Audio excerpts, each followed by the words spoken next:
So you've been having virtual meetings for a while now, and it's driving you nuts because you can't seem to keep people engaged. And everybody's tired of using these things. We're trying to get things done, but we need to keep attention because we understand that keeping somebody's attention is a critical piece of making sure they learn and carry through with action.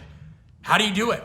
What's up, everybody? It's Brett Bartholomew back with The Art of Coaching. Listen, if you're new to this channel, make sure to subscribe, click below. We talk about all things communication, leadership, skilled interaction, and even physical performance. Today is all about how to make your online meetings more productive. Now, you do that through keeping people's attention first and foremost, because it doesn't matter the perfect agenda you have laid out, the subject matter material, any of those things. If you don't have attention, you don't have the kindling necessary to kind of build that engagement of fire, right? Which is what we need. Weird metaphor, I know, but you have to think about that. You have to give breath to a flame for it to really catch fire. And that's how I want you to think of attention and engagement. Now, you have to understand there's some simple basic things that hold our attention as people. Now, one of those things that you could do is you can address the visual dynamics of your meeting. We are primarily visual creatures, yet everybody keeps wanting to use these same old virtual backgrounds, or there's a bookshelf behind them,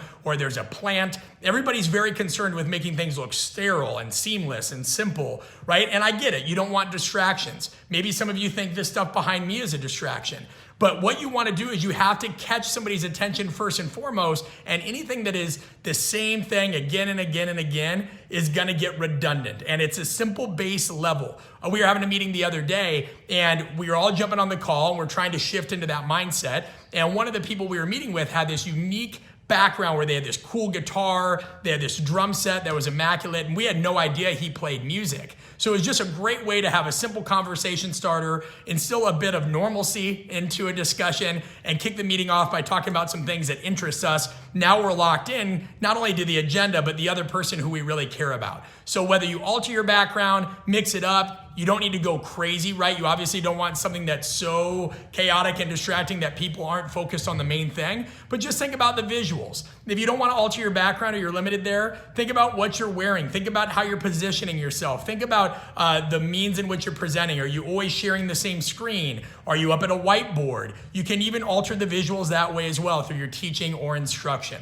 The other thing you want to do is focus on the paraverbal. Now, if that word seems weird, don't worry. We all know verbal, right? That is what I'm doing right now. I'm conveying information. It's what is said. We know nonverbal. That's when people look disinterested, bored, tired, when they scratch or they kind of give themselves a hug. That conveys information as well. But then there's the paraverbal. The paraverbal is how something is said. So that involves changing the tone or the cadence or the rhythm of your speech. For example, nobody would want to listen to me talking like this for 20 minutes. We see a lot of people on YouTube like that, right?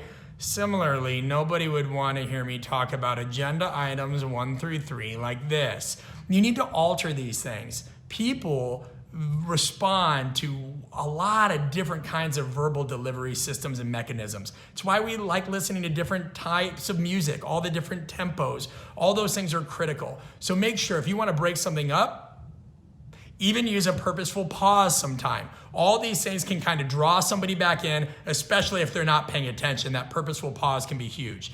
The next piece is make sure to ask questions. A lot of times people, when it's their time to talk during a meeting, they just go. They don't really listen. They don't take the information that somebody gives them. Ask questions, give autonomy, bring people back into the discussion.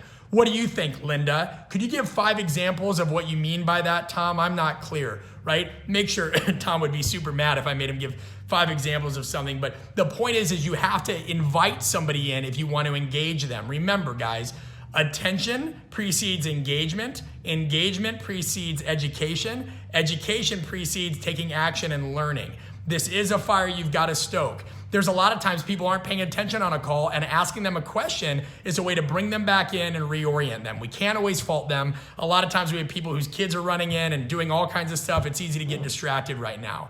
Okay. Another piece, and this goes with that paraverbal that I said earlier, is guys, think about the environment that you'd be in if this pandemic wasn't going on. You'd probably meet at coffee shops. You might be other places. Well, these places have ambient music. Now you have to be careful here because music's not appropriate in every scenario. If you're going over a really important budget meeting, you're having a serious conversation or a performance review, not appropriate. But if you're on a call and trying to do things collaboratively, having some ambient music can be huge, given that it doesn't have a bunch of crazy lyrics in it. I'd go no lyrics at all. And also given that not everybody's playing music. But having some low-level ambient music can almost instill a sense of normalcy, like we're actually somewhere meeting, we're talking, we're communicating, we're doing all these things. So that's another way that you can engage the background.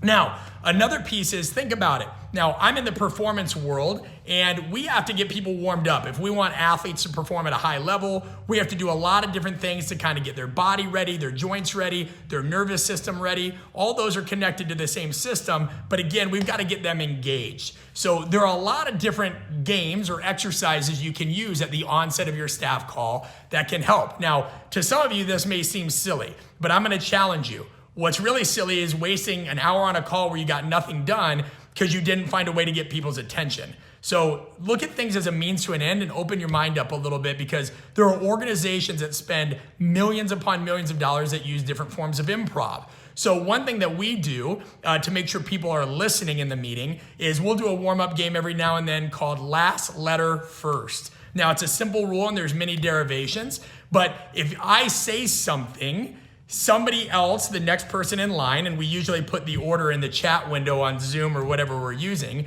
has to start their next sentence with the letter that ended the word in my last sentence. So for example, the other day I was coaching and I said, Henry, how are you feeling today? And he didn't know we were playing this game and he said, sore. Well, sore ends with E. So I'd say everywhere or anywhere in particular. He'd say, well, my shoulder. Well, that starts with R. Really? Show me where. Now, this is something that I do to make sure that on the onset of my coaching sessions, I'm primed in. I don't do it the whole time. Sometimes I'll throw it in there, and it's really easy to do as a staff as well. Again, sounds silly, guys, but you want to try to build it up, and you'd be surprised at how many people get stuck because they're not really listening. They're just kind of going through the motions. They're doing all these things. Another big piece, and we had to save some of the best for last, is use their name. Guys, it's so obvious. Okay, the sweetest sound to anybody is the sound of their own name. It's an old Dale Carnegie principle, and it's just a human principle. Psychology looks at this as the cocktail party effect. When we hear our name, or we think we hear our name, we snap to attention immediately, and that is so critical. You'd be surprised. It doesn't matter if you've known somebody for 6 years, 8 years, 10 years, 12 years.